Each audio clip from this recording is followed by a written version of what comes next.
There you go. Now it's working. Hello. How's it going?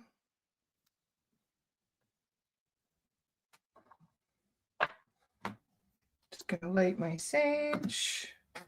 Make sure my audio is properly set up. Wonderful. Good morning.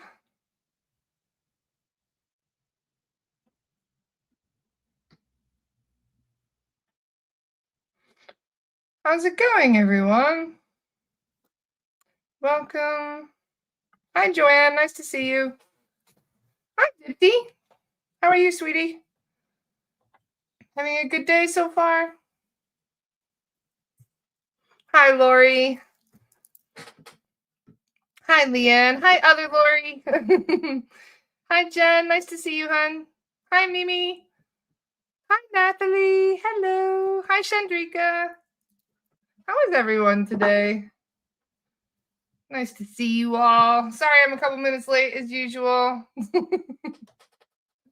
normal for me. Thank you guys for being so patient always. Me and my ADD makes it very hard for me to be on time. I don't blame my ADD all I like.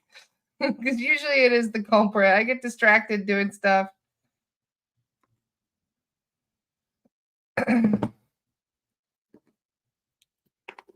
Hi, Pamela. Nice to see you. Hi, Sharon. So what'd you guys get up to? How was your Halloween? How many of you went out trick-or-treating with the kids? I did. Aiden was dressed as a Mothman. He looked hilarious.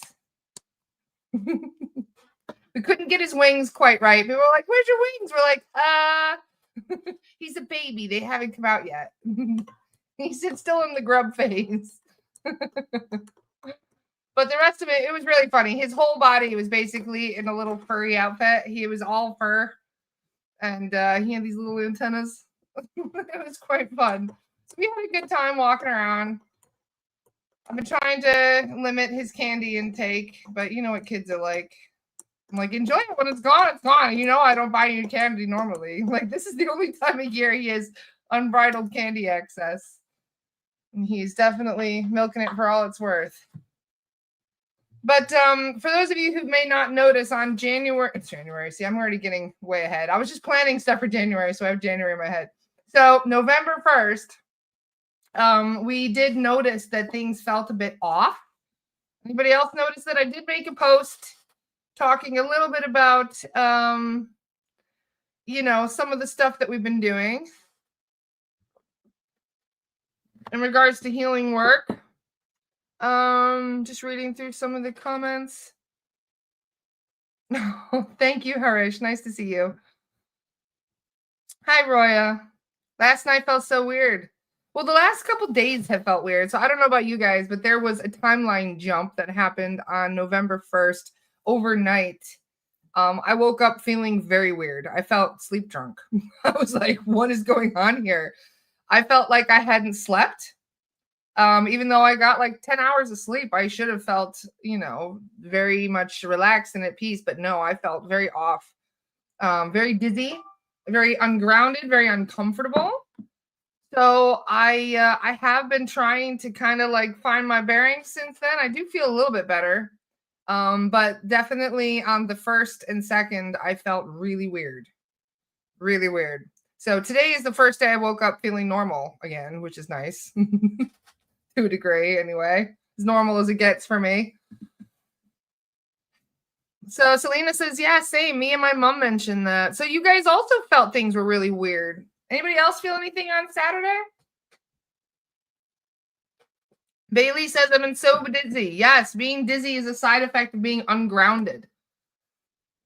Lots of brain fog. Yep, totally, Amy. Nice to see you, Amy. So I felt very just kind of, you know, when you're ungrounded, people, it's kind of like you're drunk without drinking. So for me anyway, I mean, everybody feels things differently. I feel very disconnected from myself. And if you're not grounded, that's typical. You're not going to feel grounded. You're not going to feel connected to yourself, to other people, to your environment. Your intuition is not going to be very strong. Things are just going to feel off. Some of you, yes, have been dealing with really intense dreams. I had one client message me telling me she had this really crazy dream, that she was under attack. And I went into the guides and I was like, this dream that she had was because it was an emergency case, that she booked. She was this one young lady woke up going, there's no fucking way that dream was not real. So she booked a clearing with me as an emergency, and we checked, and sure enough, yeah, the dream she had was absolutely real. She was under attack by she thought it was this big scary demon, but it wasn't. It was a reptilian. They're such sneaky little fuckers, eh? The reptilians like to pretend that they are other things. They like to make themselves more scary than they actually are. So you very rarely will actually see a reptilian. You will see what it wants you to see. And what this woman saw was basically like this horrific monster coming after her. And unfortunately, you know, when you are in the dream state, it's harder to be like, to stand in your power. It is. It's more of a challenge. Brittany said I had a dream I was being hunted by dinosaurs. Michelle says there were alligators for me as a child. Well, Michelle lives in Florida. I can understand why it would be alligators for you, Michelle. But the dinosaur one, like, interesting. So when it comes to your dream state, your dreams are real. And even if it may seem like, let's say you had a dream that your hubby cheated on you. So you go in and you say, hubby, have you been cheating on me? And no, he hasn't been cheating on you. It doesn't mean that it's real to that degree. But dreams are real as if you manifest them. What you see in your dream is what is actually happening in the astral. So if you have a horrific nightmare where you're being harassed by an entity, yeah, you are being harassed by an entity. This is why people experience sleep paralysis and night terrors and all kinds of stuff. And it doesn't always mean it's going to have an entity as like the big beastie in the dream. Sometimes it's just reliving your trauma over and over again, because they do. They will basically, you know, sit there and enjoy it. Somebody did a lost soul rescue for a loved one. And I hope she doesn't mind me mentioning this, because this is a situation that we do find occasionally, but it's not a normal situation by any means. So there was a loved one that had passed away quite a while ago. And this loved one was being plagued by horrific nightmares before they passed away. So they booked a clearing for this person to see whether or not they have crossed over. They were not crossed over. What we found was they were in a cage. They were basically stuck in this, I don't want to call it a dark void, but that's basically what it is. It's like a rip in the frequency of the astral. So it's not just the astral that you're in. It's like in a pocket. It reminds me, I'm sorry, I'm total D&D nerd. It reminds me of somebody being stuck in a bag of holding. Okay, for those of you who understand D&D, you'll understand my reference then, and why that's pretty much exactly what it is. It's that you've been stuffed in a bag of holding. And when you're in that bag of holding, you're kind of in like the suspended animation to a degree. Like you're not going to age or anything like that in the astral. But you can still be stuck in there for quite some time. And so I know Daniel Jackson's laughing. He understands. So being in that bag of holding, yeah, you are stuck there. And then that void with that entity. So guess what we found? We found a Lizzie, reptilian, for those who aren't aware. We found a reptilian in the dark void with the loved one. The loved one was in a cage. There were 20 other cages inside this bag of holding, for lack of a better word here. And each one of those individuals, each one of those earthbounds was locked in this cage. And like individually, like individual cages. It reminded me of like a place where you keep animals, like a dog, you know, like a dog kennel is what it was pretty much like. And all of these human kennels were all around in a big circle around this big throne in the very center. And there was a fucking Lizzie sitting in the throne on the center of the circle with all of these entities in a big, or I should say, all of these earthbounds in a big circle around the entity. And he had the cords, you know, because we always were talking about energetic cords, right? And he had a cord to every single one of those earthbounds in those cages.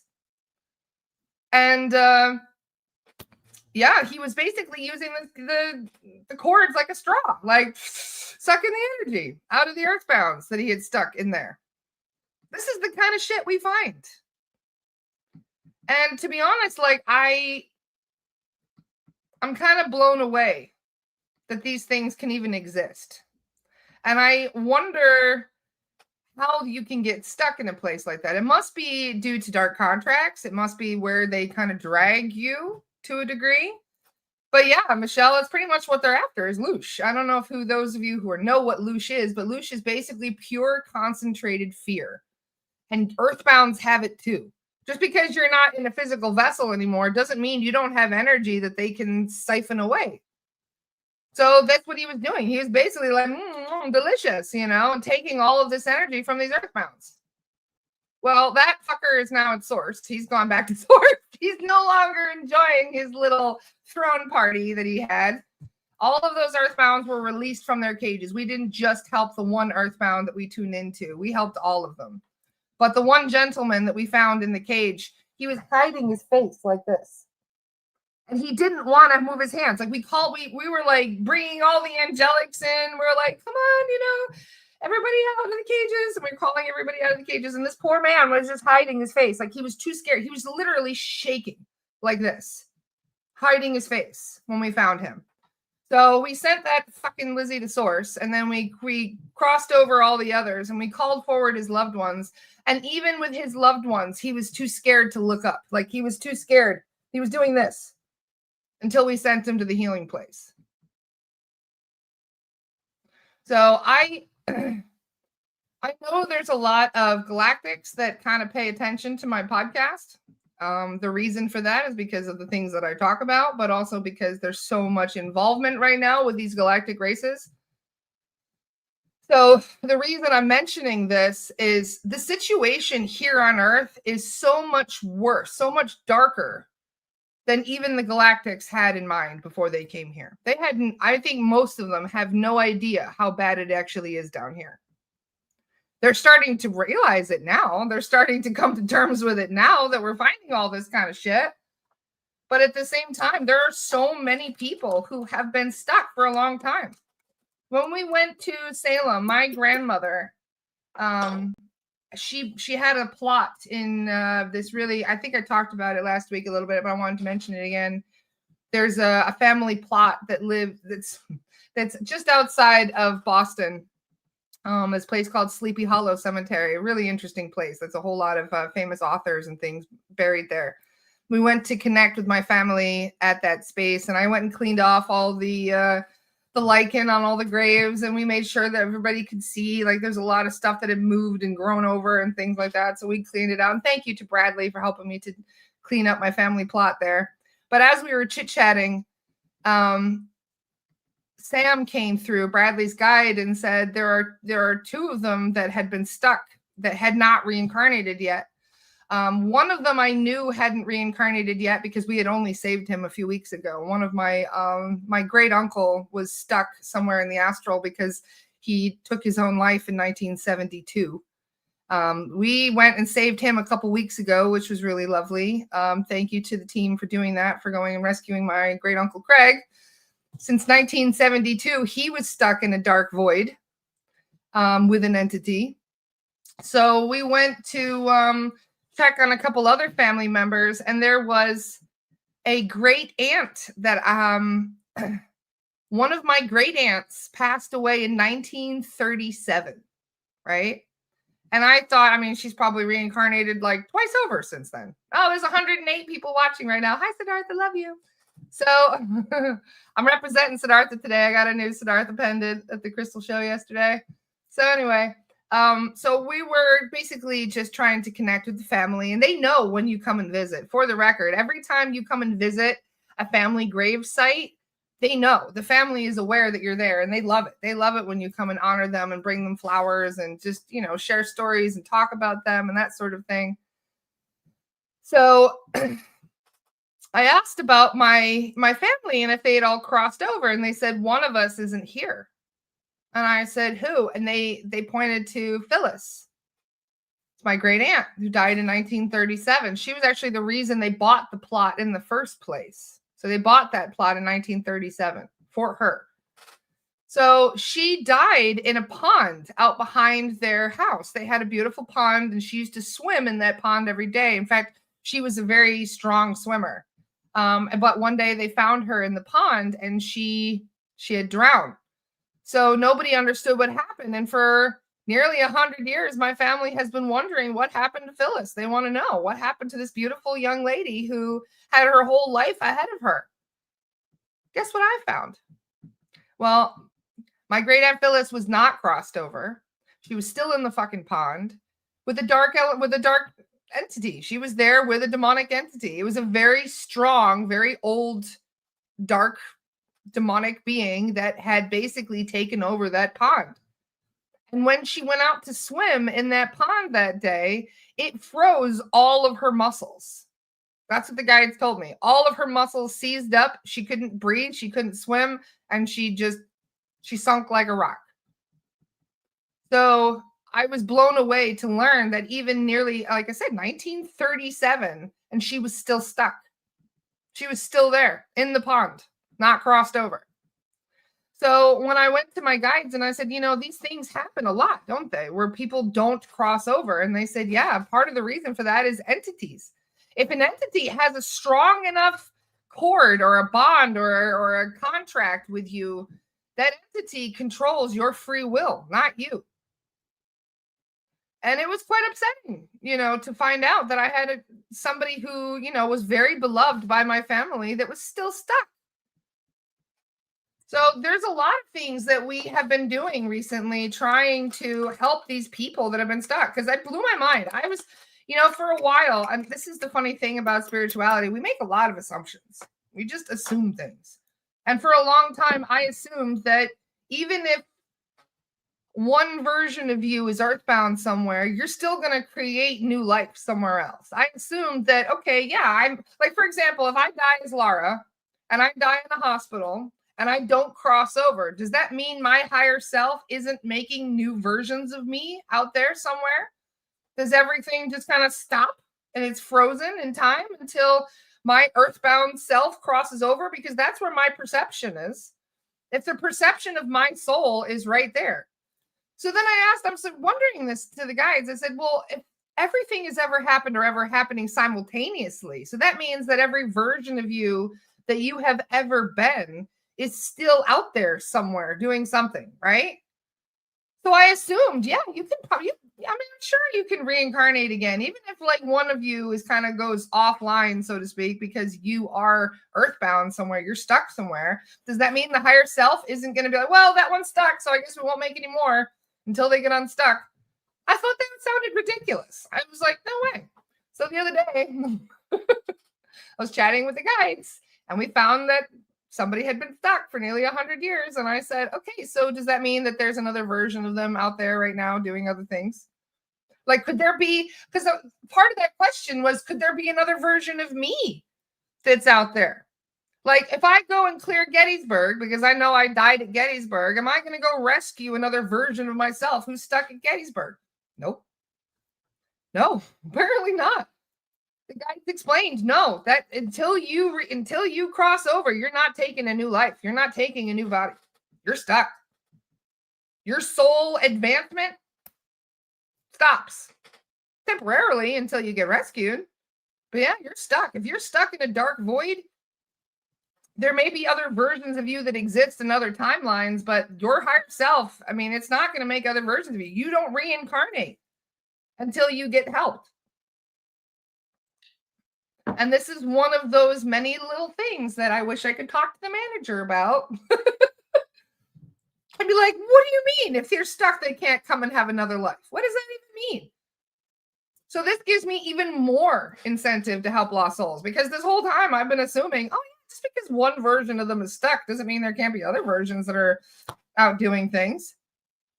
So yeah, that's a really good question, Ariana. Ariana says, why can't we just change our point of focus? That's a really good question. I don't know. That's a really good thing. I would love to know why it works this way. Like, we're trying to understand the quantum nature of reality and how this hologram slash video game works down here. Leanne says, but your other versions keep on living life, right? That's not where you are right now. So technically, your perception isn't locked into those other versions of you. Your perception is locked into this version right now. So if this version doesn't cross over, isn't it interesting? So this is the kind of thing I ask the guides whenever I'm working. We were doing cases the other day on Saturday with the students, and I had this like mini epiphany. We're hanging out with Adriana, and so much gratitude to Adriana for basically just hanging out with us. For those of you who aren't aware, for our academy, our Astara Academy, for those of you who are going to be taking SRT1, SRT1 starts on Friday, which reminds me, I forgot to even put it down that I will not have a podcast on Friday because I'll be in the middle of class on Friday. So no, there won't be a solo podcast Friday because I will be in class from, I think it's 10 to 4, I believe we have it set. So anyway, SRT1 is an introduction to all the things that we clear, right? So even if you're not interested in the certification, SRT1 is great because we teach you everything about what you'll find in your report. So if you're interested in learning about what we clear, what we release from people, SRT1 is designed for that. So we teach you everything about your reports. So for those of you who want to understand what we clear, how we clear it, that sort of thing, SRT1 is fine. For those of you who are interested in doing the work that we do to work with spirit guides to clear demons and reptilians and shit from people, that's SRT2. That's the certification portion. And that is going to be December. So that is going to be in a few weeks after I get back from visiting Adriana in Grenada. So after you've taken SRT2, so you're in the certification portion, every week we have 2 meetings a week where this is for normal, for hanging out with us. So every Friday we do Lost Soul Rescues now. So Lost Soul Rescue is when we basically sit down to help lost souls, like I was just telling you guys about. And we had a really good one Friday, which I'll tell you guys about in a minute. So on Saturdays, we have our weekly Astara meetup, and we do them bi-weekly at separate times. So that way, like once a week, we'll have it earlier in the day for people who are like in Australia or, Europe, that sort of thing. So every Saturday we have those meetings. Sometimes they're at noon, and then the next week we will have it at like 6 p.m. The reason for that is so people in America who are out of work. So basically we try to make it so that way it helps people in different timelines. So on Saturday, we sat down to do some clearings and just to hang out as we do as a group. We do pro bono cases. We ask the guides questions. Adriana goes into trance. So we hang out with Zach and we ask Zach all kinds of interesting questions. And the other day, one of the things, I had an epiphany. We're hanging out with Zach talking about entities, and we learn a great deal from the guides during these things because we can ask about whatever we want. And I had this really strange epiphany. It felt like a light bulb just went over my head. And it said, demonic entities are soul fragments. And I was like, like, wait a minute. Because I've been thinking this whole time that demonic entities are merely thought forms. But can a thought form be a soul fragment? So I said to Adriana, I was like, can you ask Zach one more question really quick? And I was like, Zach, and I asked him, I was like, are demonic entities soul fragments? And Adriana's like, Zach is yelling yes. He's like, yes, yes, yes. I was like, okay, I feel like I'm onto something here. So I wanted to unpack that a little bit this morning and discuss a little bit about what demonic entities are. And we will discuss this quite a lot on Friday and Saturday. In fact, for those who aren't aware, my Friday and Saturday class, SRT1, is an extremely in-depth class, all right? It is a 12-hour class. I am not even joking. Yes, you can get the recording if you're interested. So everybody's going to get the recording. So if you need to watch it in bits, but it's 6 hours one day, 6 hours the next day. And pretty much the entire time I'm talking about entities and earthbounds and all sorts of really, really fascinating stuff. So my understanding of demonic entities this whole time really has been that they are thought forms. You create things in the astral through your thought. This is the reason why we have been in this quarantine for so long. We've been stuck on Earth because they don't want us manifesting all these crazy things in the astral on other planets. So for us to have this ability to manifest, but not have any control over what we're manifesting, we create some pretty fucking creepy creatures in the astral. Every time we come up with a new horror movie, right? Like it could be something as, I don't know, innocuous as a Chucky doll, okay? And there's going to be little Chuckies running around the astral because people manifested. If you see a movie with a serial killer doll trying to kill people, there's going to be little versions of that running around in the astral because this is what people manifest. If you believe in something or even just have a fixation on something, you create it. Absolutely, you create it. The astral is very fluid that way. So we create all kinds of beings in the astral. So I thought about it as a tool as a thought form, as a manifestation of thought, right? So if you think about something, you create a version of that somewhere in the astral. So I'm like, why would it be a soul fragment then? So I had the epiphany that demons are soul fragments. And then Zach was yelling, yes, they are. But I haven't really had a chance to ask much more about that. So I'm just curious, what do you guys think in regards to it? Because you said, yes, they are. Demons are, in fact, soul fragments. Does that mean that a piece of you, and I kind of think of it like a splinter in a way? Because it is a very small piece of you that gets split from the whole. So if you think about it, everything is source, right? Everything is God. Everything is source. But we are kind of like disassociated sub-personalities of source because we started as source, but then we said, you know what, I'm going to separate myself from source to a degree, just so I don't know that I'm source, so I can have a human experience. So I'll take a little piece of this source with me as I go, and I'm going to create this place where I manifest my own experience, even though I'm source, right? So I'm choosing this. So does that mean that every time we create a demonic entity, there we go, Allison just said it, that we give a piece of ourself away when we create that entity? Bingo. That's the part that I didn't recognize at first. That's the part that blew my mind on Saturday when I had this epiphany. And I'm like, so they're thought forms and soul fragments? They're like, yeah. And I'm like, holy shit. Does that mean that every big beastie demon out there is connected to a human or some kind of being somewhere? Yeah. I'm like, holy crap. So what about the beings that exist? What about these old world entities then? What about the demons that have been on this planet since before humans were even on this planet? Where do they come from? Well, they're a soul fragment from a galactic.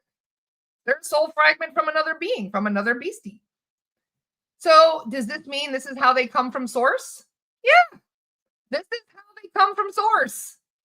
Because you come from source. And if they're a fragment of you, then that is coming from you from source.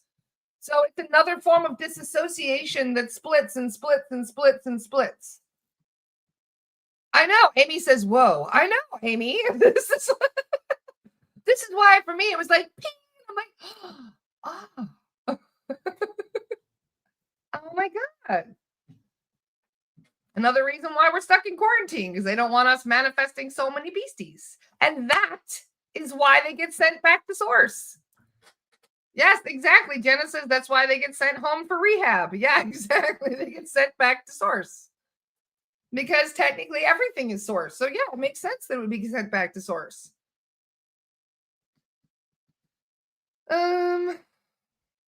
Jessica said, so how did my son's dad get stuck to me? Oh, my son's, she mean like a demonic entity. Well, keep in mind that once we create a demonic entity, it's not really connected to us. I mean, it may be through a cord. Maybe there's some kind of a spider web cord that goes from your manifestation to going to you. So maybe that's how, I don't know. That's a really good question. We would have to look at your web of connections. And I say web because it pretty much is this way. There was somebody who booked a clearing with me this past week. Over the weekend, we were doing a lot of clearings. I kind of get like source amnesia a little bit for some of these clearings because they're kind of blurring together at this point after you've done 5,000 plus clearings.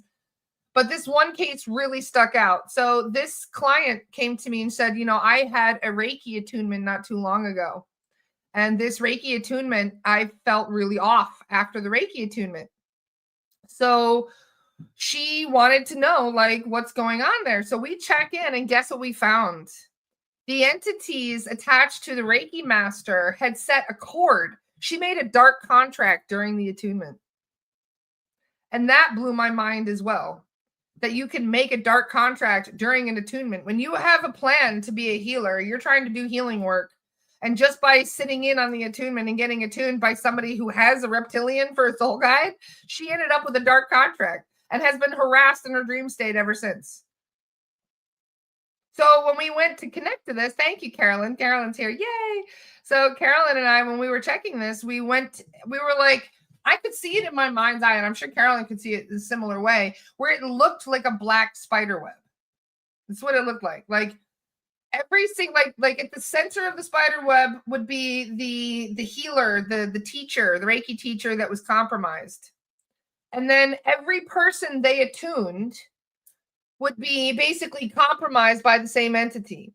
And then the people that those entities would work on, I mean, it would spread the spider web. So every time you would attune a new healer, and then that healer would go to work on people, that black spider web of entity connection would get stronger and bigger and bigger. And so Carolyn and I, when we found this web, we were like, well, what do we do? Like, this is huge. Like, this is massive. Like, this goes beyond tracing the cords back to the healer.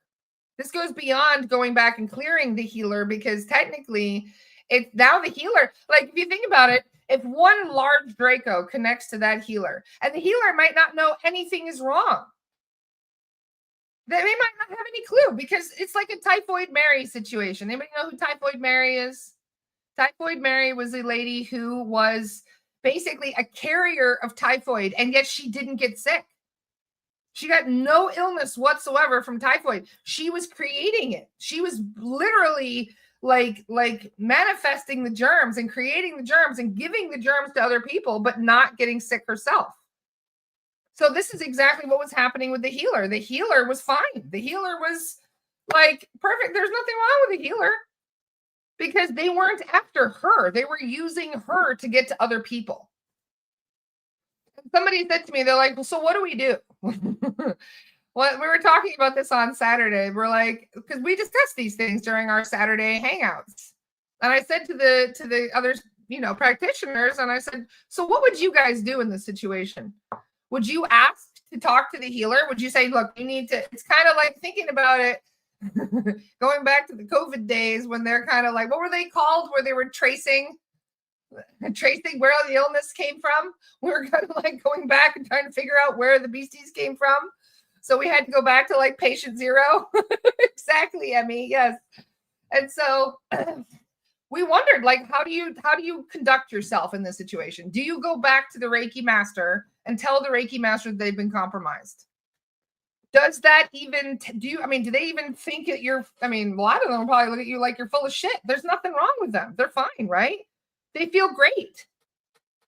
So how do you convince that healer that you're compromised? I don't think you can. In most cases, I don't think the healers are even aware. It's not a bad person. This is somebody who thought they were doing really good things. She thinks she's teaching people Reiki and doing a really great job. And if she wasn't compromised, she probably would be. So yeah, we went back and we cleared the whole thing. We cleared the whole black spider web. Thank you, Carolyn. Thank you to your team for doing that.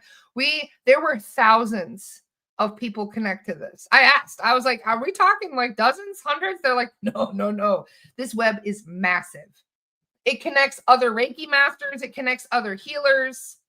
It was all over the place. I mean, that web spread all over the world to a degree. And we transmuted that shit. It is now a gold web. Thank you very much. And we asked the guides, we said, trace them all. If you've got the whole team with you, then we can have over 100 Solations. If we call in the Solations, that's over 100 different galactics that'll come in and be like, yeah, we can help. So yeah, we had to basically trace back every single one of those people in that black web to go back and undo what those fuckers did by basically having like patient zero. It's a good way of putting it, Emmy. It is basically like patient zero. So, and I asked the guys, I was like, how important is this to a degree? Like to not only to clear the client, but then to clear the healer and then to clear all the other healers connected to that healer. And they said this was extremely important. And yeah, that was an exciting day, wasn't it, Carolyn? I completely forgot about Thor. So there was another case that day that I could talk to you guys about a little bit. Where somebody, I believe wasn't this a 5-year-old? It was either 3 or 5 years old. I can't remember, Carolyn. We were checking on a young person in Australia, and big hugs to their family. Well done, by the way, for recognizing this. There's a child that has been kind of, I don't want to say developmentally slow, but they're just having struggle with speech and things like that. And they were trying to figure out what's going on. And this is a family who, I mean, this baby was made through surrogacy. This is a family that wanted this baby so bad. They were fighting tooth and nail to have this baby. They wanted, I mean, when you go through IVF and surrogacy and all that shit, you have done everything in your power to bring a child into this world, right? And that poor child was being harassed and experimented on by the Greys. How many Greys did we clear from that house? Oh, it got my blood boiling. In fact, if you can tell, I'm still kind of pissed off just thinking about it. They had devices all over that little boy, all over him. So this is another black spider web that we found because we found out that it went and traced back through. I mean, he's been harassed since he was born. And that's what they do. They will go into clinics and they will go and connect to children and parents and families that are going through healing stuff. And they will follow them home and start experimenting on them. And they were experimenting on that little baby. And when I say I mean, I can literally feel like it's hard to maintain calm sometimes during clearings because I'm like, oh, you fuckers. Like, I might tell the guys, I'm like, get them, kick them extra hard this time for me, will you? Like, oh. So we tune in and sure enough, we find this. It's almost like a black web, the same thing. And so we were like, what is going on? So the Greys, we traced it back. There were a whole mess of Greys. They were messing with all sorts of children in the area. It wasn't just this one baby. It was all sorts of other children in the area. So we sent them to source. We put some extra protection. We called in an angelic soul guide for this little baby now. So that baby has a lot of extra protection now. But that was really awful. And to be honest, like when we called in the guides, we could even feel the anger of the guides. Like sometimes righteous anger is very much a thing. And sometimes even some of the most high vibrational beings will come down to help us and they'll be like, what the fuck? They get pissed off themselves too. They're like, this is despicable. And it was. I mean, it's absolutely despicable what they do. So out of all the beings, like I'll take a reptilian any day compared to the fucking Greys. Sorry for all the F-bombs, but the Greys pissed me off. They have no empathy whatsoever. And they're trying to hurt people intentionally. So Jessica says, if you're around someone who has Greys attached to them, can you pick them up? You probably don't know what you're feeling. I imagine you would feel something, but whether or not you would be able to recognize that's a different story. They're very clever. They have technology they're able to use. Out of all the entities, out of all of them, Greys are the worst. Yeah, exactly. Carolyn says, Thor flew in like, fuck this. Thor came in and fucked him up big time. I guarantee we sent over 100 Greys to source that day. By them tracing all of these others,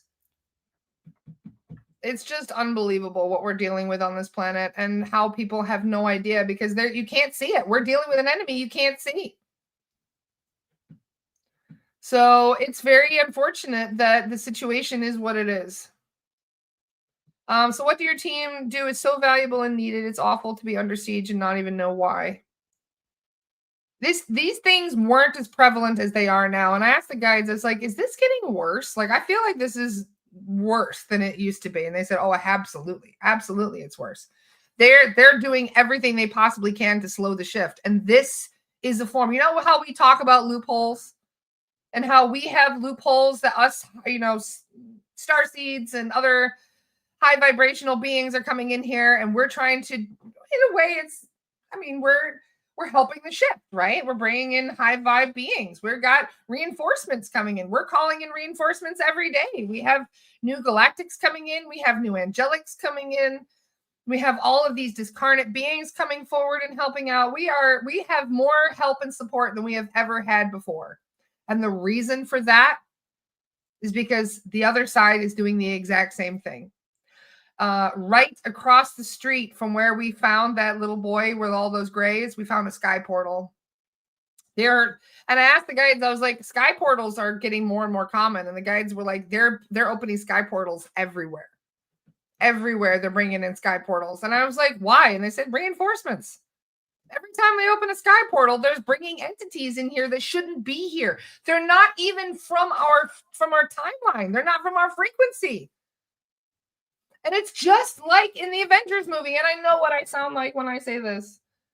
But when you see in the Avengers movies them opening portals and having entities, these galactic alien beings coming in to stir up shit, and it causes chaos, like everybody's screaming and running away, that's actually happening right now. But people don't scream and run away because they can't see it. They don't know what's happening. And the only way they're going to know is if what they feel. So they'll feel an entity coming in. They'll feel something attacking them. They'll feel something on their chest. They'll feel pain in their head. They'll feel intrusive thoughts coming in, but they don't see the entity that's causing that.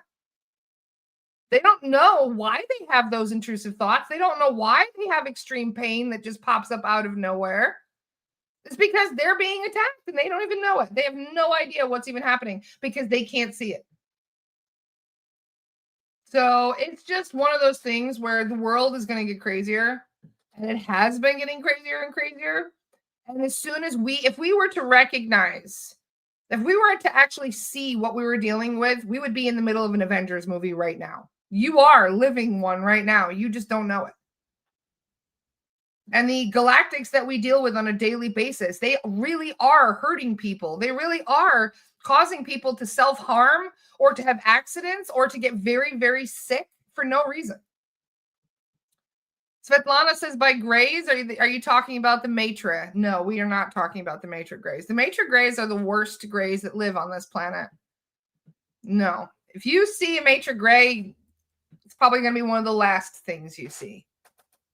And luckily, we have not had to deal with them. There are over 165 different types of grays. Some of them are small and rather, they just doing their thing. They don't even pay us much mind, the smallest ones. Those are the Zeta Reticulans. Those are the ones, they're only about 2.5, 3 feet tall. They're the ones that are kind of like the gardeners. They're here to keep an eye on the planet and kind of keep things in check. They're not a problem. They're not the ones I'm talking about. I am not talking about the Zetas. I don't even know which versions of them are that I'm talking about because, like I said, there's 165 different types. Most of them don't even have names. We come up with funny nicknames for them, like the fish head grays. Okay? We found a fish head gray on somebody the other day. And we were like, why do you call it a fish head gray? Because it's slimy and smells like fish. Okay, that's why. We call it a fish head gray. We have other grays that are like these hybrid. We call them the trash pandas. Trash panda grays. Those are the ones that are really smelly. It was really funny. Somebody the other day, not too long ago, was telling me they were chasing a bad smell around the house. And they were like, every time the smell would move, like we were trying to figure out it smelled like trash, like old trash. You know what I mean? Like hot old trash. And they would sniff it around the house. And every time they would move to a new location, they would spray it. They'd be like spraying Lysol and shit in the corner. Be like, what is that? Why is that smell not going away? You know what they were doing? They were chasing a gray around the house. One of those trash pandas was in their house. And they had no idea. They have no form of smell. They can't smell themselves. They don't know they smell bad. So don't get me started on the grays. I could go off about them. They're the worst. Out of all the things to have, if I wrote down that you have grays in your report, chances are you're going to need a recheck. Just saying. They don't give up very easily. There was one client, we sent nearly 100 grays to source trying to keep them away from her, and it worked. Eventually, they were like, all right, we can stop sending grays now. We were like, because every time we cleared them, they would just send more of the little goons her way. So we would just keep clearing them and clearing them and clearing them. We probably sent 100 grays to source before they were like, all right, like maybe we should stop sending them to her. And we found out why, because guess what? That person was part of the hybrid program. So yeah, we have found several people who have been part of the hybrid program. They will literally take parts of you to be part of their experiments. It's not just about doing experiments on you. They will do experiments on your sperm and eggs too, if they can get their hands on them. So, oh yeah, we are quite literally being treated like guinea pigs. And in most cases, 99% of the people that are being treated as a guinea pig have no idea. They might notice something is off, but they won't know what that something is until we go in and have a look. Ariana says, oh yeah, they'll give you astral babies. No, honey, these are living, breathing beings. These beings, so this is something that a lot of people don't understand, and this is really important to express. Every single layer, every single frequency, every single dimension is solid when you're locked into that dimension. So the 4D astral, you may be able to manifest with thought there, and it may be a much more fluid reality, but it's still physical when you're in the 4D. When you're locked into 4D, it's physical for you. These are living, breathing beings. These are not astral creatures. Because an astral creature, I could manifest an astral creature right now. I can visualize a Jersey devil with its freaky wings and its weird cloven feet. I could see it in my head right now. And I could manifest a version of the Jersey devil in my head right now. Okay? Now I'm going to turn it into a tree. Boom. There you go. I just turned the Jersey devil in my head into a tree because I can do that. I'm thinking about it in my head. If I can see it in my head, I create it in the astral. It doesn't work that way. What we're talking about with the hybrid beings, they're actually making physical beings. These are actual living, breathing creatures. The reptilians we remove from people, that's a living, breathing creature. It's out of phase with you. So it may seem like it's more ethereal, but no, that is a living, breathing creature. They get stripped of their body when we send them to source. Okay. We straight up, they get Doctor Strange. Do you know that scene with Doctor Strange where the ancient one basically like pushes him out of his body? They can do that. You know how Kat basically snaps her finger and strips the Lizzie naked? It's like that, but more. Okay. They get stripped down to their soul essence before they get sent to source. But that is a living, breathing being that gets stripped of that essence before they get sent to source. So no, we're not. When we say we find a nest in your house of little baby reptilians running around, that means in 4D, 5D, whatever frequency that is, there are little baby reptilians running around your fucking house. Yes, I'm not even kidding. These are living, breathing creatures we are dealing with. And it's hard to understand this. Thanks to Kat, I have a really good reference point now for this. Has anybody, what is that movie called, Kat? Valerian and the City of 1,000 Planets? Is that the name? So for those of you who haven't seen this movie, Valerian and the City of 1,000 Planets, it's basically there's like this market that they go to. It's an interdimensional market. And I love that there's 144 people watching as I talk about this. So when you have an interdimensional space, right? In the movie, they go to this interdimensional market and all they see is like a desert. There's nothing there. It's empty, right? There's nothing there. So then they walk through this gateway and this gateway turns their frequency. It changes their frequency higher and it gives them a perception that goes beyond the normal 3D perception, right? And as they walk through this doorway, that empty space in the desert becomes like this thriving metropolis. Like it's the whole city. The whole city. And you can't see it because you're locked into 3D. So as soon as you walk into that doorway, your frequency alters. You immediately go into 5D or whatever frequency that is. And then you can see the entire city and all the galactic beings that are there. And it's quite funny because people can walk around and they can buy things. But if they want to take it out of the market, they have to put it onto this weird, it almost looks like an airport conveyor belt where they put it on and then they have to transmute the frequency of the thing that you bought. So let's say you bought a houseplant in 5D. right? And you have to leave through 3D. So what you do is you go in, you go through, you can see everything now, you go in, you buy it, and then as you're leaving, you have to put it on this little conveyor belt, and then it alters the frequency of the thing that you bought, and then it appears in 3D as a physical being, as a physical object. So they had to put goggles on, right? They had these special goggles on so they could see and walk around. That's exactly what Earth is like. They explained it to a very good degree on how these things work. So yeah, what you may see a desert. You may not see anything. Doesn't mean that at higher frequencies, there's not a whole city that exists there. So if you would like a better understanding as to how the different frequencies work and what beings can exist in different frequencies, watch that movie, Valerian and the City of 1,000 Planets. You'll understand it more because it goes all into frequencies. They're constantly jumping between dimensions to do shit because a lot of the stuff is happening at lower dimensions and then a lot of stuff is happening at high dimensions. So they have to keep jumping back and forth between dimensions to be able to see what's actually there in the different frequencies. Allison says, what if that's really how it works? No, that's what I'm telling you. That is how it works. That's exactly how this works. And this is why I don't give a shit. People can call me nuts all they want. Yeah, you may not be able to see a reptilian. Well, you're not in 5D yet. When you're at a higher frequency, you will see them because they are real and they are living, breathing creatures we share this planet with. And just because we're out of phase with each other, we're doing this. Okay? Since we're doing this, we're in 3D or 4D, they're at a different frequency. So this is why we can't really perceive what's around us. So if you were locked into the same frequency, it would be solid for you. You would be able to see them, and we would be in Orion Wars 2.0. We absolutely would. We would be in the Orion Wars 2.0 right now. If we matched frequencies, instead of doing this, if we weren't doing this, and we were doing this, locked into the same dimension and frequency, we would be able to run up and punch a Lizzie in the face like I had in my profile picture. So the reason why everything is intensifying is because it used to be like this, right? The difference between frequencies used to be so much more than it is. So now, instead of doing that, we're doing this.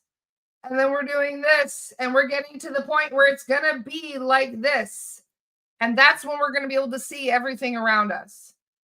But this isn't going to last because that's not the goal here. Okay? Eventually, it's going to be like this. So if it's like us, this hand is us, this hand is them, okay? They were at a higher frequency, we were down here. So it was doing this. This is what was happening. So then we get on the same level as them, okay? And then we keep moving. We keep going up, but they keep staying at the same level. Do you get it? Does that make sense? I'm trying to explain quantum reality or quantum physics here in a simple way.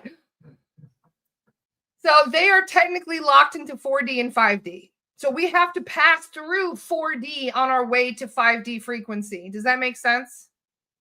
So right now we are working our way up to a high 3D frequency, almost lower bank level of the 4D frequency. So this is why as we move up to that 4D frequency, you're going to be able to have better recollection of your dreams because where do you think you're going in your dream state? You're going to 4D. So this is why you're going to be able to remember your dreams more. You're going to be able to see entities more. I was in a bar yesterday because we went out for food. This is the only place that was close to this crystal show we went to. And as I sit down to eat with a friend of mine and Aiden and a few of us were just hanging out, I saw an earthbound in the corner of my eye. I saw them clear as day. And I know it was an earthbound because they weren't there. I went to look at the person and the person wasn't there. I could see them standing there in my mind's eye. I could see them clear as day in my mind's eye to my right. And it was almost like they were in my peripheral vision, right? Your peripheral is where you're going to be able to see the stuff first. And then when I turned to look at the person, as I turned to look, they vanished. They were gone. That's how I knew it was an earthbound. And then I was like, oh no. It's like, no. Don't touch me. And then as soon as I said that, I got goosebumps head to toe. And I was like, they touched me. Like, as soon as I said that, I was like, don't touch me. And sure enough, head to toe goosebumps. I was like, oh, they just, they just did it anyway. So many thanks to Adriana, because I'm texting Adriana. I'm like, "Can you get this earthbound off me, please?" So anyway, this is one of the reasons why I wanted to talk to you guys about this, though, because this is a very confusing thing for a lot of people. Any questions after my big rant here? If we manifest into the astral, why can't we get everyone to manifest a fierce army of Irma decimating all Lizzies? Because Irmas are living, breathing creatures. Sorry. They're living, breathing people. I didn't mean creature. I mean people. Sorry. Irmas are living, breathing people. They are born. They're not manifested. They are alive. That's why. I mean, yeah, I guess I could create an astral version of an Irma where I'm like, okay, I can visual. It's like an imaginary friend when I do that. You're not manifesting. I mean, you can imagine that. You can visualize and manifest an imaginary friend that is an Irma. Absolutely, you could. But that doesn't mean that there's going to be a living, breathing Irma in the astral just because you manifested it. That's a very different thing. Okay. Yes, you can call upon them. Whether or not they answer is going to be up to them entirely. Daniel Jackson says, "Can I pet that dog?" The Irmas are probably the nicest of all the beings that come and help us. I'm just saying. The angels are lovely. I just absolutely adore the angels. The angels can be kind of strict, though. They remind me of like that school marms, like they're very loving and sweet, but they're very strict. The angels are very strict. The Irmas, I mean, I've spent 70% of my incarnations as a warrior on this planet. So I'm pretty much like, I have that soldier mentality. So this is part of the reason why I'm as crass and crude as I am and why I don't care about dropping F-bombs I'm not as love and lighty as a lot of other people. I'm here to be a warrior. I'm not here to coddle people. And many of the Irmas have that same vibe to them where they're like, I'm here to fuck shit up. I'll give you a cuddle, but I'm going to fuck shit up first. Like that's what it reminds me of. So if you have this attitude of like, you might have an Irma guide. Who knows? That's kind of what they're like. Carolyn says, "I love my strict boundaries." Yeah, exactly. The angels have very strict boundaries. The angels are very love and lighty, but they're very strict too. They're very much like, they remind me of like I said, an old school teacher. Like they're very strict. But I resonate more with the warrior types. Like even my own people, the Tayghetans, right? I'm Taygetan. I'm from Era. I resonate more with the Engan. I hang out more with Engan people than I do Tayghetans. Taygetan Pleiadians we're more like scientists and explorer types. I mean, I'm into science and exploration too, obviously, but I'm definitely more of a warrior type, like the Irma and the Engan. I mean, I was doing anti-poaching in the Kruger. I mean, that's just to show you as a hobby, like doing anti-poaching. I mean, Kat says, "Steve, the mightiest warrior I know." That's true. Yes, the Andromedans are warriors as well. We love, see, our Andromedan friends, our Andromedan warrior friends. Yes, absolutely. The Andromedans are warriors. So we love you, Lord Shiva. It can't make sense of the word Taygetan. I bet you it can't. If my guides are in pods on a ship orbiting Earth, could I get brought to meet them? No. The Galactic Federation does not allow us to have meet and greets anymore. The zookeepers of this planet have even stricter rules than the angelics do. They have a vested interest in keeping the Earth the way it is, and they don't want things to change. But we say, fuck that, and we're on our way to change it anyway. See, Summer says, "I definitely resonate with the warrior vibe." See, there's a lot of you who are warrior types, and that's cool. That's great. I mean, honestly, we need a lot of those types right now because of how things are intensifying. We still need the love and lighty types. We still need the people who are going to help with the aftercare, with the support and the love and the kindness and giving people a chance to kind of get back on their feet after we go and fuck shit up. But I mean, if you think about it, right, when there's an emergency situation, and I mean, coming from a firefighter here, I was a firefighter for years. We have different people that come in to assist, right? Like, let's say there was a house fire that comes in, or some shit is going down. We send in the police first. We send in the SWAT first, right? And then after SWAT comes in, then we send in the medics. Then we send in, the people that come in for like crisis counseling, that sort of thing, right? I'm SWAT. Okay. That's my job. That's the job that I love. I love being able to scout what areas need help and then sending in the SWAT. I'm the guy on the radio going, hey, call in the SWAT. We need members, blah, blah, blah. Like, I'm the one calling in the people and sending in the police to make sure that all the dangerous stuff has been removed. That's my jam. I love it. And, that's just, some people love that. They love to be part of the excitement and going in and being like, yeah, we're going to deal with the goons. We go and deal with all the gangsters and goons and all the bad beasties that want to go and fuck shit up. We deal with them. So it's safe for the healers to come in. We deal with all that other stuff. So if somebody resonates with being the more paramedic vibe where they're coming in and helping after we've cleared out all the stuff, that's great too. Whether you're a Reiki healer, whether or not you are somebody who is interested in, counseling, in the aftercare, or just any form of it. There's so many different types of aftercare that you can go into for doing this work. And that work is just as important, if not more important than what we do. I'm just saying, like, we clear shit out. Yeah, but stuff can come back in very quickly. I mean, if you're not going to do the work, if you're not going to do the aftercare, it almost in a way defeats the purpose of even sending in the SWAT in the first place, because they're just going to come back, So this is why the aftercare portion, the people who want to help you to get your vibration up, to help you to stand in your power, to help you to, make sure that your vibration is going up, that you're not repeating the same patterns. Because if you're going to repeat the same patterns, then you're going to miss it. You're going to end up with the same shit over and over again. And it was pointless of clearing you, because technically, yeah, we get the monkey off your back. But if you're going to invite another monkey up there, what's the point? Carolyn does both. Lots of people do both. Carolyn does the SRT to clear out the shit, and then she does one-on-one therapy for aftercare. Carolyn does hypnosis and all kinds of stuff. So hypnosis is a great form of aftercare. So just being aware of, the layers of healing, like a clearing is only one part of what we do. It's a very small part considering how much more goes on afterward.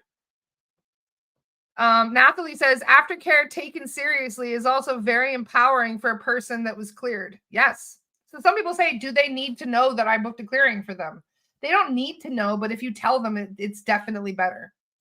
I understand that some people are not going to take it very well. There's a lot of very religious-based people out there, or people who are very strict atheists who don't believe. They think I'm full of shit. I don't really care. You know how many atheists have come to me for help after, even though they don't really believe in any of this stuff? They're like, well, let's see what you can do. And then they felt completely different afterward. And they're like, oh my God. So I don't really care either way, whether or not people believe in this stuff, because it does work whether you believe it or not. But it works better if you believe it, because then you're going to continue with the aftercare. It's one thing. It's like going and getting a shower. Yeah, you get the world's best shower when you get a clearing. But if you're going to go jump back into a mud puddle right after the clearing, what's the point? So the aftercare is the most important thing that we discuss. So that's why there's so many different things that we're going to be talking about in forms of aftercare. This is why I have somebody like Michael Garber coming on my podcast tomorrow, is to discuss aftercare, to discuss what we do next. Because it's one thing to get a clearing. It's another. There was something that allowed you to be a target in the first place. So depending on what that is, we have to change it, right? Because otherwise they'll keep using it. If you don't barricade the door, they're going to keep using that door. So you got to heal it. And then you're no longer going to be able to use that. They exploit your trauma. If you have, like, let's say familial trauma, they will exploit that. And they will use it until, as long as it's not healed, it will continue to basically be an easy in for them. Are the kids taught this stuff on other planets in grade school? What happens here on Earth is it's just astronomically different to what happens on other planets. We have one of the most unique planets in like the whole cosmos. And part of the reason why for that, and people love to romanticize this. They do. People romanticize this all the time. Even Dolores romanticized what Earth is. We are a failed experiment. We are. This is why Earth is as unique as it is. They did an experiment here on Earth to see if we could cohabitate all of these different races together. Because most of the time, like the Salacians have their own planet, the Taygetians have their own planets, the Andromedans have their biospheres. Like everybody kind of keeps things separate. Like people don't really, I mean, yeah, there's some planets where people live together, like the Lyran civilizations have tons of different races that live and cohabitate together. But in most cases, this planet is an experiment.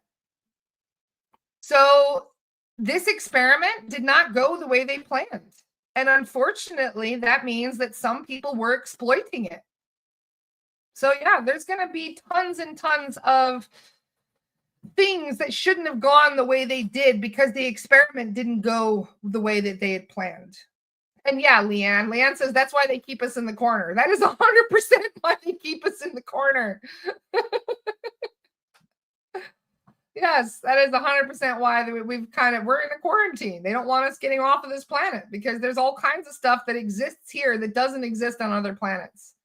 Do you know that dogs don't even exist on other planets? We created dogs. Humans created dogs.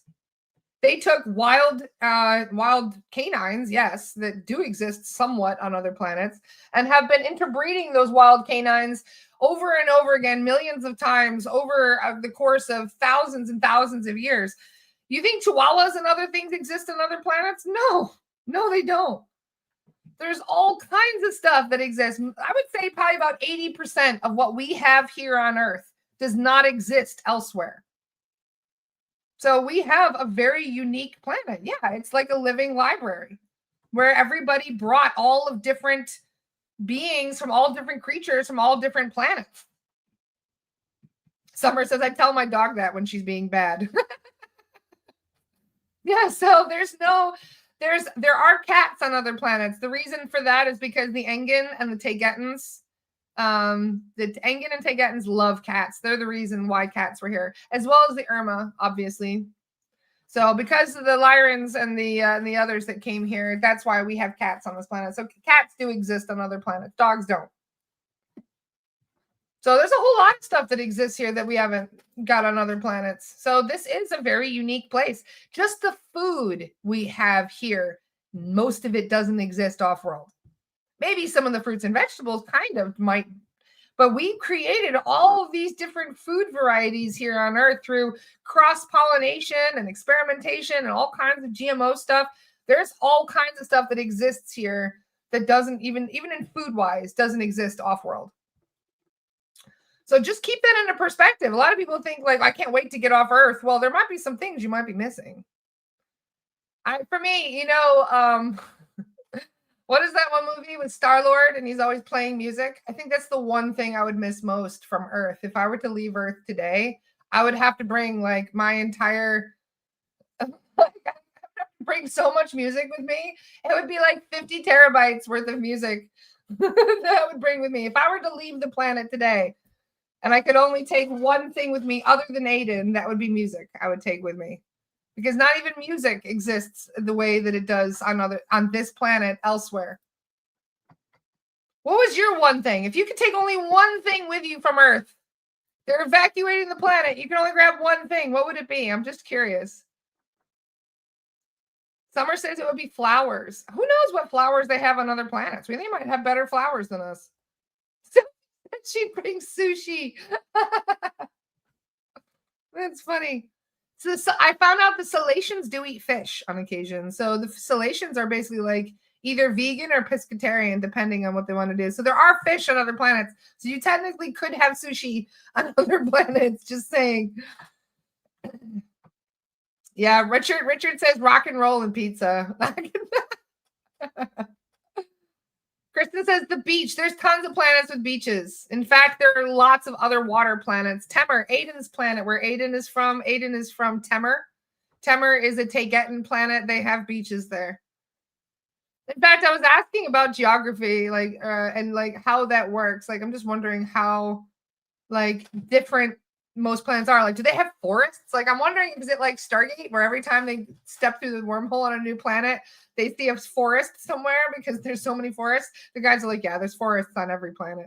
Pretty much all planets are very much the same in regards to, they may have different plant life, they may have different animal life, but they all have beaches, they all have mountains, they all have rivers, they all have forests, they all have all the things that we have here on Earth in regards to the design of the planet itself. They may have different skies. They may have different other things like plants and stuff. Does Era have palm trees? I survived as Zoran. It's a long story, but Era was hit really bad by a reptilian invasion. I survived. I was very badly wounded by climbing a tree. I think it was, I can see it in my mind's eye as I climb it. It was a fir tree. I was hiding in a fir tree. It was a fir tree. So I climbed a tree to get away from the Lizzies in that lifetime, and that's how I survived as Zoran. That ambush. So yeah, I climbed a really big fir tree. So they have fir trees on Era. But who knows what we have on other planets? Who knows in regards to what their beaches are made of, for example? Just because it's a beach doesn't mean it might be made out of fucking diamonds. Michelle says, I would love to see amethyst beaches. Yeah, you never know. So Meg says, otherworldly THC, though. I'm just imagining. I actually have a really funny scene in the book that I'm writing where Merlin basically invites them to hang out with him and have a smoke in his little hangout area that he had. It's like his hidden area. And they were like, what is this? And he's like, it's Dogon. What do you mean? They're like, that's the strain. It's Dogon. He was like, basically, it's a long story, but the Dogon people claim that they were the original people that brought cannabis here. I imagine they brought some of it here. I think there was a lot of others. Cannabis is not native to this planet. So I have a really funny scene in my book where they're smoking Dogon with Merlin, one of the original land races that came from Dogon.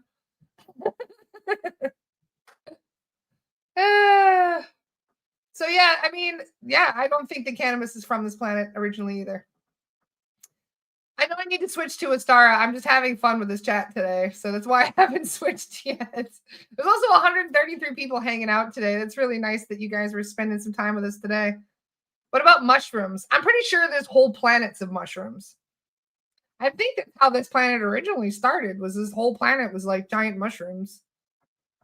Mushrooms are technically, if you think about it, they're part of one of the most important life forms you can have on any planet. So I imagine just with the mycelium networks and everything that they have, that it's very important to have that as kind of like a baseline for a planet, which probably could be why so many planets have similar life forms on it, similar plant. So I'm with you on that, Meg. Give you a whitey real quick. So I have something that I was going to mention that I totally forgot because I was having really fun hanging out with you guys and chit-chatting about all this stuff. Don't even get me started on talking about mushrooms. Y'all are trying to keep me here much longer than I'm supposed to be. I can spend an hour talking about mushies. Can you make a post with pictures of other galactic beings? Maybe. I could probably start redoing some of them. I have a whole bunch of them from before, if you guys remember. I can share some of those today. Some of my older posts in regards to some of the different galactic races. I'm still working on my beastie manual. So you guys will be able to learn all about the different races in the beastie manual because that's going to happen as soon as I can possibly get to it. Working on it slowly. So today, probably right after I finish Astara, I have a recording for the Lost Soul Rescue that we that we did on Halloween. For those of you who aren't aware, in fact, I got to go and look. Charisse, you're amazing, by the way. Thank you so much for organizing this for me. Where is it? So on Friday, we cleared Pennhurst Asylum. So for those of you who are in Pennsylvania, you've probably heard of Pennhurst. Pennhurst was a mental institution where they basically locked people up and threw away the key. Thousands and thousands of people who were mentally developmentally slow, but also people who were mentally unsound, just people who were, they would just throw them away. And many of them died at Pennhurst Asylum. So we went and cleared it, and we found some really, I don't want to give away the excitement. We found some really crazy stuff on Friday at Pennhurst Asylum. We also cleared the Richardson Hotel, which was also a former mental asylum. That is in Buffalo, New York. So the Richardson Hotel, I'm sure some of you guys have heard of that. The Richardson Hotel was a mental health asylum that they turned into a bougie boutique hotel. And so people, you're going to stay at a hotel, fancy rich hotel, and then you go and end up getting accosted by some kind of mentally unsound earthbound in your room. So we made sure to clear that out. So we cleared the Richardson Hotel.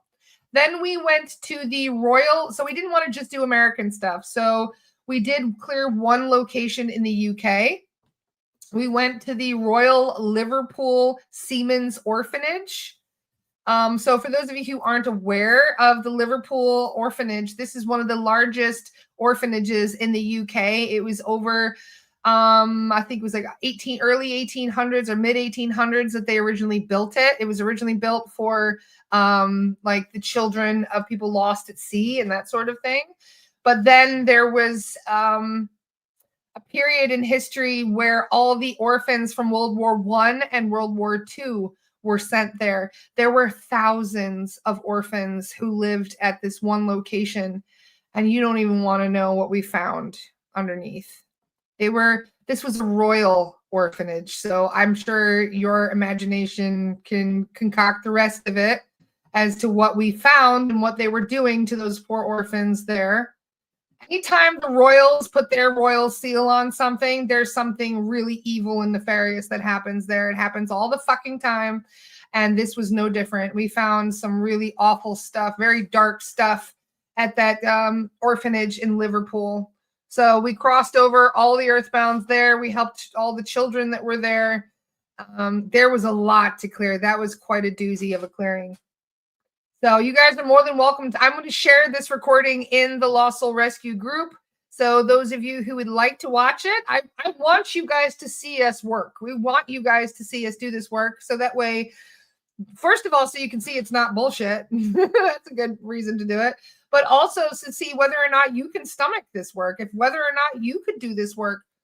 We need all the help we can get. So we want more people to be trained in this work. So by watching these things, if you feel drawn to this, then there's a reason you might have the backbone to do it. So we did have two fun things that we did at the end because we were trying to kind of like raise the vibe and make it a little bit happier than we did before.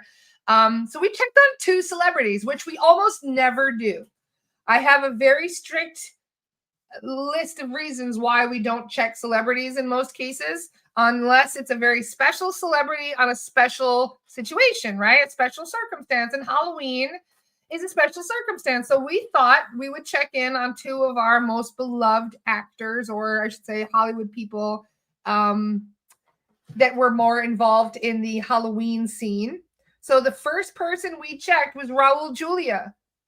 Raul Julia played Gomez in the original Addams Family movies. We wanted to check. Raul Julia passed away from cancer.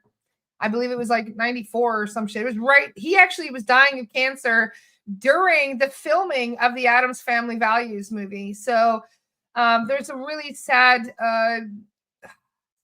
talk that Angelica Houston was giving about Raul and how much he was sick throughout the filming and how he still gave it every ounce of what he could into that movie to make it a good movie. And I just loved Addams Family. It was one of my favorites as a kid. So I wanted to check and see if Raul Julia was crossed over. He was. Raul was already crossed over. He was in heaven. It was really nice to connect with him, though. And we did a little clearing on him and just made sure that he got a clean slate for his next life. So he wasn't going to bring any of the illness with him into his next incarnation. So we checked in with him. That is on the recording.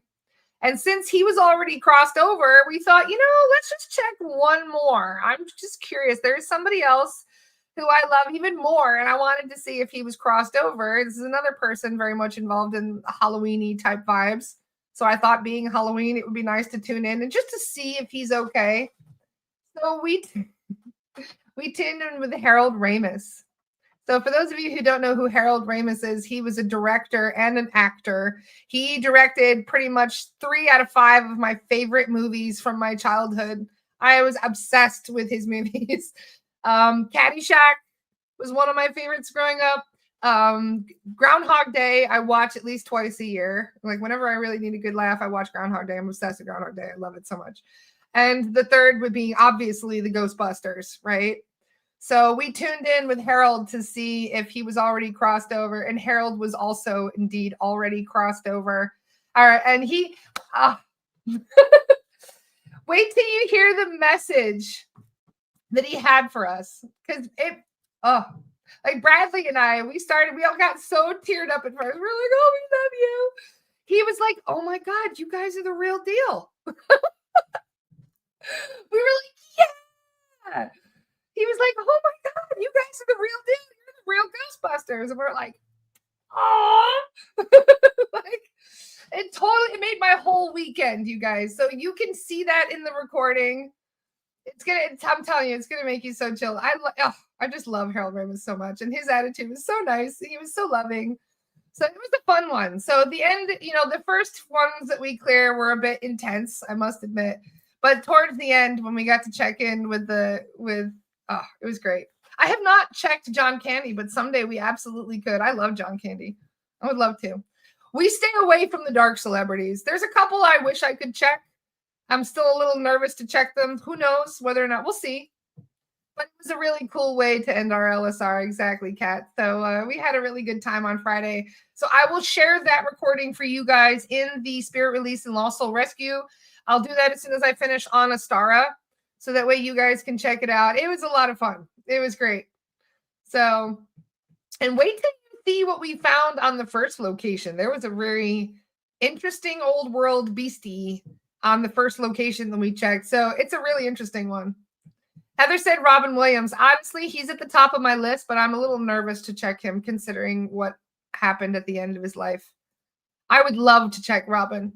But something tells me he's crossed. Maybe he is, maybe he isn't. I don't know. But the way he went makes me nervous. Otherwise, I probably would have checked already. Oh, thank you, Jennifer.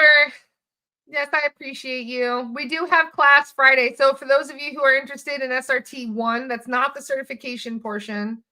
That's just to learn what we teach, what we clear from people. So if you guys are interested in learning about the curses and the spells and the entities and the cords and all the shit that we clear off of people, everything that we list in your report, that we go into in your reports, I will be discussing on Friday and Saturday.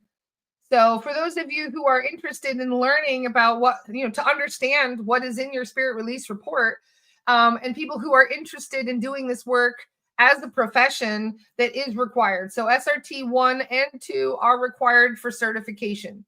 So if you would like to do this work with us and chase beasties with the help of soul guides, we would love to have extra help, but you need to be trained for it properly, because this is no joke. This is the real deal. Like, if I was a scammer, I'd be like, nope, I'm the only one that can do this. I can't teach you. I'm sorry. So no, actually, I'm doing the opposite. I'm like, I can't do this on my own. So no, this is the real deal. This is no joke, you guys. So if you really want to help people get rid of all these scary things in the world and help us we're on the front lines. We are quite literally on the front lines of a holy war. Okay. So to put it into perspective, like, this is no joke. But if you think you've got the stomach for it, if you've been dealing with this shit your whole life and you've got that warrior mentality that I have, you're probably built for this work. This is probably going to be something that, like I said, you were made for this, like I was. I was 100% made for this. I live and breathe this work. Like, it's not even work to me. It's pure pleasure at this point. That's how much I love it. So, and we already have one more certified medium, Janet. I'm so proud of you. We already have a newly certified medium, and this week we may have a second certified medium joining us. So we even have new mediums coming up right now who are being certified in this work. So we have more facilitators than needed. But keep in mind that I know some of you are joining as a facilitator. I've had a couple people that their mediumship has advanced so rapidly they just jumped. Like Bradley jumped being a facilitator. He's one of them. Bradley planned on being a facilitator, and he did so well with his mediumship. He's just like jumped right over facilitator to become a medium. Some of you will have the same thing. So just be aware, like our beloved Janet, who we just certified last week, you might be surprised how quickly your mediumship comes online to do this work. The guides are like, we have no time to waste. So yeah, check it out. I will share that for those of you who are interested in checking out that recording from Friday. Make sure you check it out. I'll share it in the Lost Soul Rescue group that we're in. Thank you very much to Cherise for sharing the links for us. I'm going to pop over to Astara just now because I only have about 30 minutes till I have to chase beasties with Carolyn again. How does one learn mediumship? We teach mediumship, Selena, so you're more than welcome to join in. Like I said, we teach mediumship. So we are happy to teach you as well. Perfect. I love you guys so much. I will see some of you on Astara just now in a minute, so we can have a private chat about whatever you guys would like. And then I will see some of the rest of you at noon when we're ready to chase beasties. I'm excited to see you as well soon, Raquel. Love you. Mwah. Have a wonderful day, you guys, and I will see you tomorrow. See you soon. Bye.